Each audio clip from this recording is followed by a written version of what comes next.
Hello, Aries, Sun, Moon Rising, and Venus Signs. Kamusta kayo? Sana po ay nasa mabuti kayong kalagayan. Welcome back po sa Star Tarot. At kung bago kayo rito, welcome din po kayo. Please subscribe, like, share my videos, and leave me a comment kung nakaresonate po kayo. Thank you.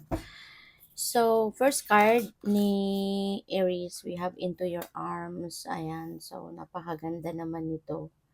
Kasi parang you will be with someone whom you love, you know.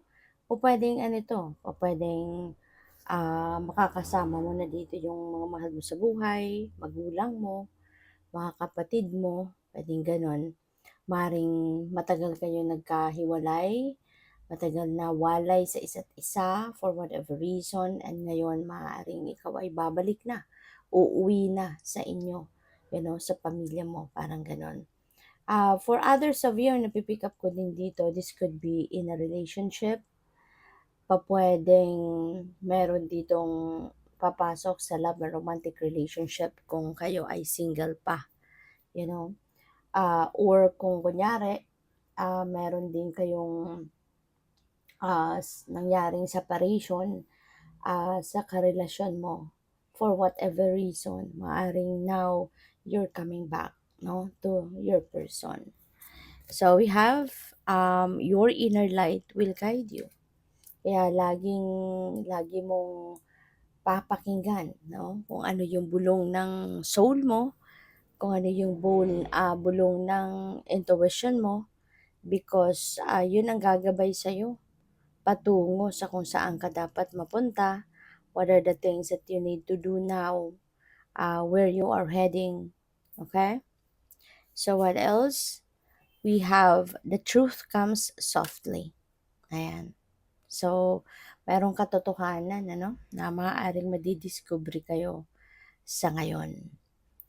It's gonna come in a subtle way. Mapapakinggan mo to ng parang hindi ka naman ma-overwhelm, parang hindi ka naman magugulat, parang ganon, At kung ano man ang katotohanan na to, this is something, na pwedeng um, makapagpabago ng inyong sitwasyon, makapagpabago ng inyong pakiramdam, makapagpabago ng perspective ninyo, makapagpabago ng takbo ng isip ninyo, something like that.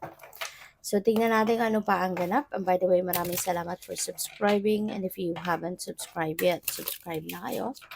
And also, maraming salamat din for not skipping the ads. Malaking bagay yan sa akin. And also, please click the join button sa baba na video kung gusto ninyo na mag-join kayo sa membership. Okay? Salamat po.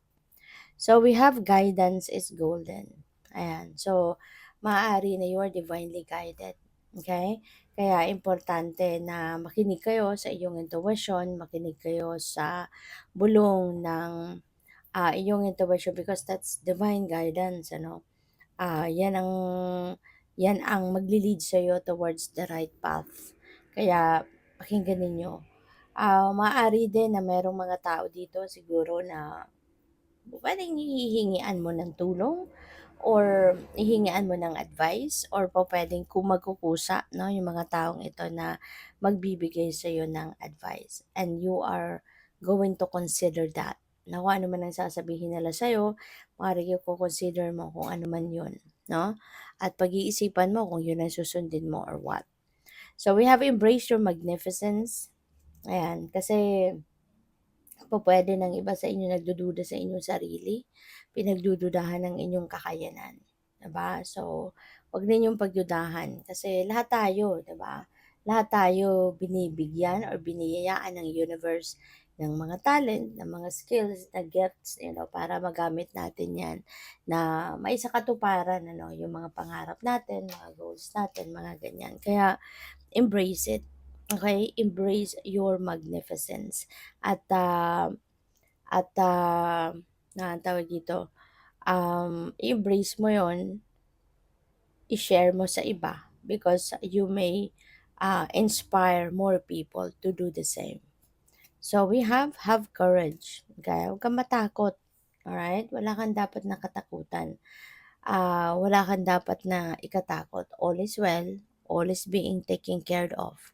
Always remember na the universe ay hindi ka papabayaan. The universe will always be there for you and with you to support you, to help you, to guide you. Nagpapadala pa nga siya ng spirit team, to always guide you and to always be there with you.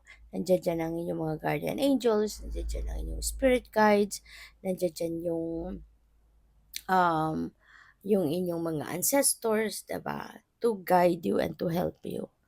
So, what else? We have speak your truth. Yun ang mahalaga, 'di ba? Yun ang mahalaga kasi papaano mo maipaparating sa mga tao kung ano yung kailangan nilang marinig from you if you're not going to speak your truth, if you're not going to say something, if you are not going to put into words kung ano man yung nararamdaman ninyo. Kaya huwag kayong magdalawang isip, huwag kayong matakot na ipahayag ang totoo mong nararamdaman or totoong laman ng iyong isipan. Okay? Kasi the people deserve, no, to hear you, deserve to hear what you have to say. Ganun ka din. Diba? Deserve mo din na marinig ka. Kaya sabihin mo, wag kang matakot sa kanila or wag kang matakot sa kung ano magiging reaction nila. 'Di ba? Kasi ang importante, maiparating mo sa kanila kung ano yung totoo mong saloobin. Kung ano yung totoong stand mo on something, kung ano man yun, no, na kailangan mong sabihin. So what else? We have create silence. Okay? Create silence. Kasi po pwede na sa ngayon, you may need to do some kind of um, pagpapahinga. 'Di ba? So, kailangan na mag-solitude ka muna kasi hindi ka rin naman makakapagpahinga kung ikaw ay laging may kasama, may kausap. Kasi ang tendency, mag-uusap nga kayo pag may kasama ka, 'di ba? Kaya hindi ka rin naman makakapag-focus sa sarili mo.